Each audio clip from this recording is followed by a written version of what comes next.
Good morning. Are you all right? Yeah, how are you? Fine, thanks. You good? Yeah. Are you on the wing? Yeah. Helping drill out rivets. So, getting there. Yeah, good. That'll keep you going now, won't it? Yeah. Got plenty to be doing. Yeah. And Keith's on holiday then after tomorrow? Yeah, Keith's on holiday, so...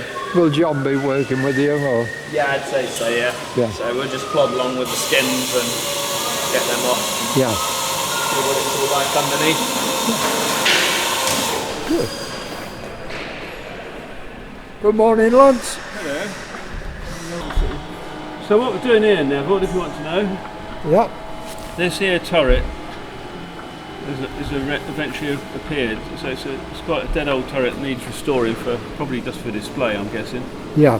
But what we're hoping is that the turret rings are good, because it hasn't, as far as we can tell, it hasn't had that thing where it's been standing outside. You know, because Jane's front turret was standing outside when it at Blackpool for decades, and it's standing outside at Scampson for decades. So it's quite badly corroded, and a cursory look on these turret rings, they're not corroded. Oh, that's a good. Yeah. So what we're hoping is, what we're doing at the moment is having a mad dash because to get the turret rings out, it's not as easy as just taking them off the bottom because the motor goes through the turret rings. So this is the two. It's got two motors here. Yeah. Back to back, and they've got a pinion that drives onto a gear in the turret rings.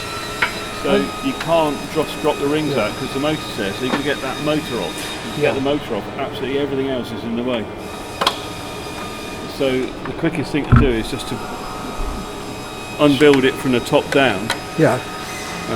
Get all this slot out of the way, and then we can get that motor out. Then we can drop the rings off because it's the rings we're going for. Yeah. Yeah. And then because the gear ring though, that's okay off Jay, wasn't it? That. Yeah. So the actual ring itself, but this one seems all right as well. Yeah. So what we're hoping is that when we get this effectively three parts to the turret rings, there's a rotating part and then there's the two static parts. Yeah. And or non-rotating parts. So once we get those out and inspected, that might be cure. Because then we can get those clean, treated, painted. And then all of that lot that's on the rack can go back on. Yeah. So we can literally rebuild it straight off the rings. It's only the rings that's holding us up. Yeah, good. And then presumably in the long term we'll use the old rings to rebuild this turret and then it'll go in the display. Hi. This is video 257. I had a comment about the letters on either side of the fuselage from Tommy Boy. He received the correct answer from David Martin, which is the two letters are squadron codes and the single letter is the aircraft within the squadron. But in this case the single letter represents the initials of the two Panton brothers, Fred and Harold, who bought and brought the Lancaster NX611 to East Kirkby on behalf of the Panton family. DX is 57 Squadron and LE is for 630 Squadron. Both operated Lancasters from RAF East Kirkby in the 1940s.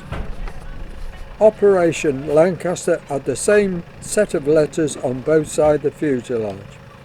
In this case, the centre have put each squadron code either side of the fuselage.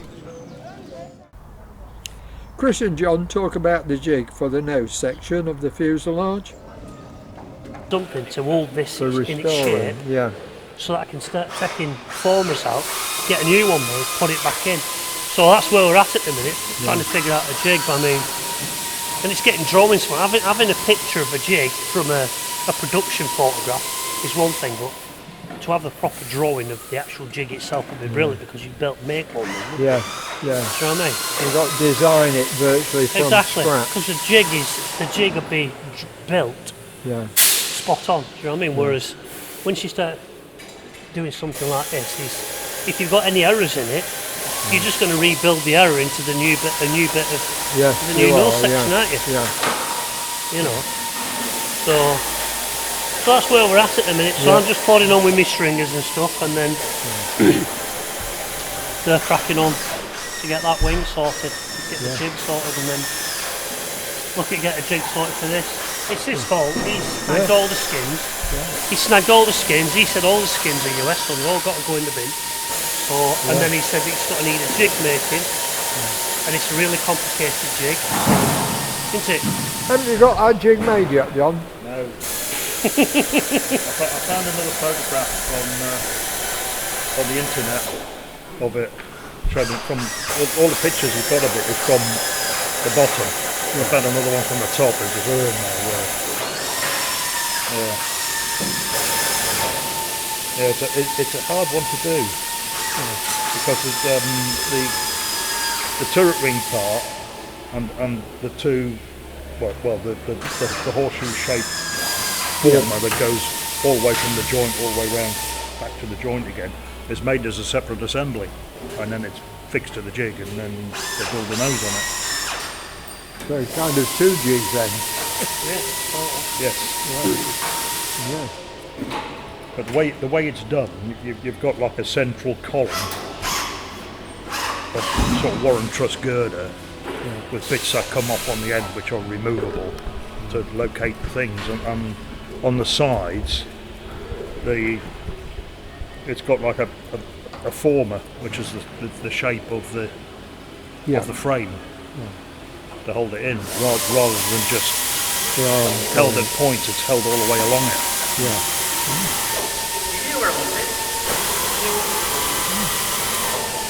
And are you designing it? I'm going to have to, there's nobody else doing it. Just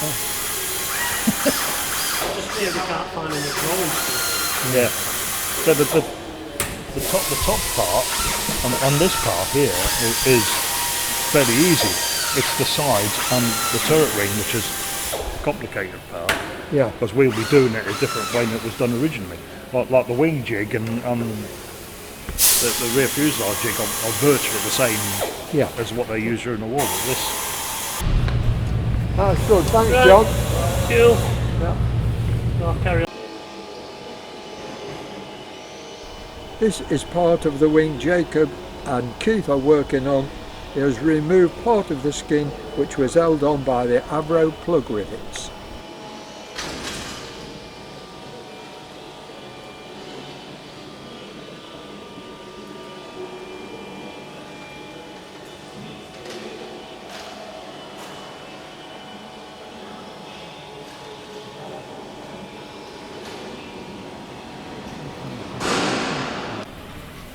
Fossils to go in here. Yeah. But they're to do with the glider toe. Yeah. Yeah. So they were on there, so we're putting them back on, even though we're never going to tow a glider. Yeah. So we're just going to put them back on. Well, I suppose it's otherwise you're modifying the structure. Yeah, the ones that came off weren't very good, so we made new ones. Yeah. And then hopefully early next week, end of this week, we might start doing the first skins. Oh, that'd be good. Yeah. I mean, I've cut them all so they're ½ inch too long all the way around. Yeah. So that's all going to come off. Yeah. And 10 foot by ½ inch, that's a lot of metal and a lot of filing. Yeah. So drill all the holes first, then draw a line, and then get your land, and then just cut it. Get some volunteers to cut some strings down. There's one just come up now. Oh yeah, there's plenty of them around when it comes to these shit jobs. The centre received a new aircraft towing tractor, which is right up Brad Street. Yeah, is she running nice now? I know yes, you've got your, what was it, a tappet? We were just looking at the top edge, just having a good look over it, yeah. We just need to modify the fuel tank slightly and put a stack pipe on it, stop it dragging all the crap in from the bottom of the tank. But other than that, yeah, lovely little thing. Right, good. It went away for the gearbox, didn't it? No, that's that one. We've now got two. Oh. Mind your head. Oh, sorry. Oh. Yeah, we now have two. Oh. Which is the original one then? The one, that one. That's Lucy. Yeah, that's right. Yeah. And this is the new one then. This is a new one, although it's older than that one. Yeah. This is a wartime one. Oh. 630 squadron on. Yeah, it was 57 one side and 630 the other, like it, Yeah. like the Lancaster. You've just put that on, have you? No, the pilot today, Tim Taylor, it was his, Yeah, and the museum's acquired it from him. yeah. But this is how it arrived. It arrived on Friday. Oh. Yeah, that's good. And it runs all right, is it? A couple of little niggles. Yeah. Not too bad. And what about Lucy then? Oh well. That went away for the gearbox, and It went away for the gearbox. Well, it went away for the engine initially, Yeah. and the only thing that they didn't touch in the whole restoration was the engine. The gearbox have changed. The torque. They've had the torque converter overhauled. It had a wheel bearing done. They've done the brakes. They've done everything but the engine. And now I'm doing the engine. If you want to come and have a look. But to get the engine out of one of these, you've got to take everything apart, as you can see. This is the crank that's due to go away. Well, We being took- reground. Yeah, but it's original size. Oh, that's 70 good years then. old and it's the original sizes, Yeah. so we're hoping we can get away with just taking 10 thou off everywhere. Yeah. Will you be able to get the You can get the wide bushes, the yeah, you can get the shells shells? all the way up to 60 thou oversize. Oh, So still you can get them. Yeah, Or still you get- You have them made. well, I think they have them made in batches Yeah. because there's still quite a market for them. So because the centre main was getting Yeah. well, it was knocking like hell, so you Yeah. had to take it out. But yeah, so there's that. Is the it a head- side valve? Or not? No, it's overhead. Overhead. Overhead valve. Yeah, just the camera. I just saw the cam going up Yeah, there. it's Just push went- rod, obviously. Push rod, yeah. This is the head, which I've stripped and paint stripped and Yeah. Came out Repainted. all right, everything, did they? yeah, really nice. But this has been off this was off last year Yeah. to have it skimmed. So really, I'm just revisiting it and just Why did you have it skimmed? Because it wasn't fitting right? or the you head, wanted no, the it head more? gasket had blown. Oh. Head gasket had blown between two cylinders. So we took it off to do the head gasket. May as well skim it while we're there. So. Yeah.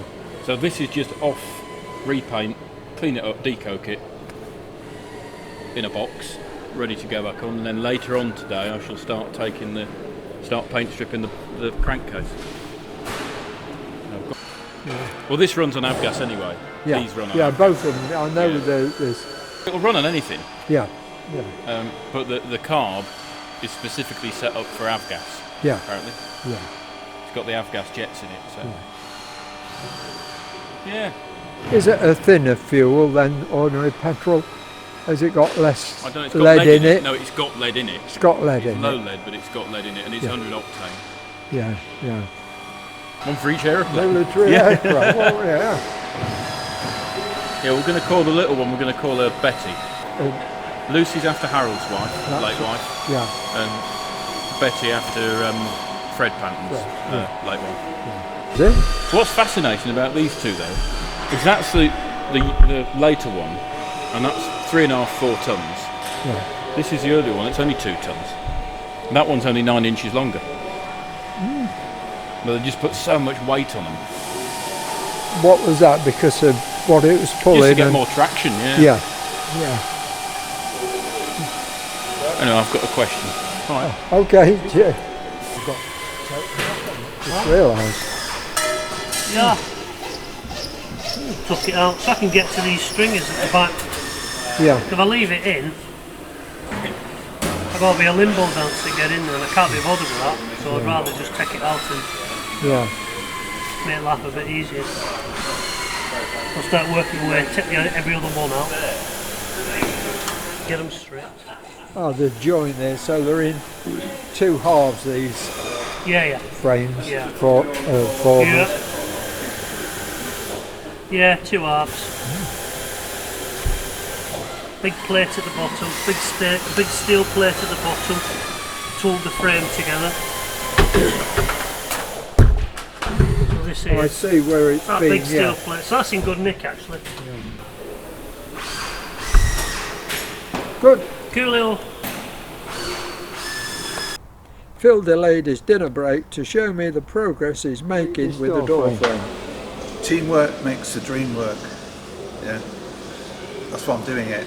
So this is one of the stiffeners that goes above the door you're probably aware if you've watched the other videos, because we've got this big hole in the fuselage here for the door, they've beefed up the bottom of the door with these two stiffeners, and there are also two up here. That's where the top of the door goes, just there, and there's another one above there, and that all provides that additional strength, just like a window frame. I think we've mentioned it before. Yeah. So interestingly, they've all got these funky little notches in here that actually notch onto the formers. So it's all very close tolerance, which, which suits me, of course. And so I'm just doing the final bits of trimming, fitting, ready for these to be put in, and then they'll be painted, and then we can rivet it all up. So you're not too far away from, fitting it in then? No, the door, once these are in today, all these little plates here, strengthening plates, or gusset plates as they're called. Yeah. These gusset plates here, there'll be some on the top, and then paint, and then rivet. So that'll be the door. Yeah. That'll be the door done at long last. But you're only a volunteer, so will you come any more this week? I do a minimum of 1 day a week, and I try and do 2 days a week. But you've been seconded to the Lancaster taxi runs this morning, so you've lost a few hours there. I've lost 2 hours this morning due to helping the guys out on the line, which I don't mind doing. No. It keeps me current on doing the operational Lancas, but also that brings the money in. Absolutely, the running of the Lancaster is what generates the revenue for the museum. So every little helps, doesn't it, towards the contribution. Although I'm a volunteer, of course, every penny that comes in goes towards restoration. Lancaster. Yeah, it's great. Yeah, it's good. It's the framework now looks fantastic to me. Red Wine Dave he's fabricated all these formers. In actual fact, about 95% of this rear fuselage is brand new metal. Yeah. And if you're going to go flying, that's where we need to be from an airworthiness point of view. All the metal that is still left on here, these main angles here, where the tailplane, they've all been removed, and they've all had detailed inspections carried out on them for corrosion, for cracking, and we've determined that they're serviceable and fit for flight, so they've gone back in again. Yeah. So it's a humongous achievement. It's already been mentioned, but all of these formers here, they were all pressed out in a factory during the war, thousands at a time, and Dave has actually handmade every single one, which is a major achievement, isn't it? It is. We haven't had any. There's been no brand new parts on the shelf that we could have gone to. There's no warehouse. Everything here has had to be fabricated from brand new metal. And interestingly, sorry to interrupt you, but all the metal, obviously, metal has improved. We're now using effectively the same metal as they use on fighter jets and modern airliners, an American specification, T2024. So we're actually building this Lancaster out of the modern equivalent of the original materials used in the Lancaster. So that's good. Yeah. I know I had a comment from a chap called Rex in USA, and he admired Dave for what he was doing. He thought it was all a work of art. It's a fantastic achievement. It's a great capability. But I mean, just bending that over, it looks simple. Yeah. But the way he did it, bringing the metal from round there, along there, and stretching it, and all the rest of it. Right. Well, he has to stretch it around the outside of the radius. Yeah. And he shrinks it on the inside. Yeah. That is. It's like he's an artisan. Yeah. They used to make Aston Martins on something called the English wheel. Yeah. All the racing Jaguars in the 30s and 40s and 50s, all made by hand, and it's a similar kind of skill set. Yeah. It's great that we still have it. Yeah. Good. Well, I'll let you go get your dinner then, Phil. And thank you very much. Thanks for waiting. Yeah.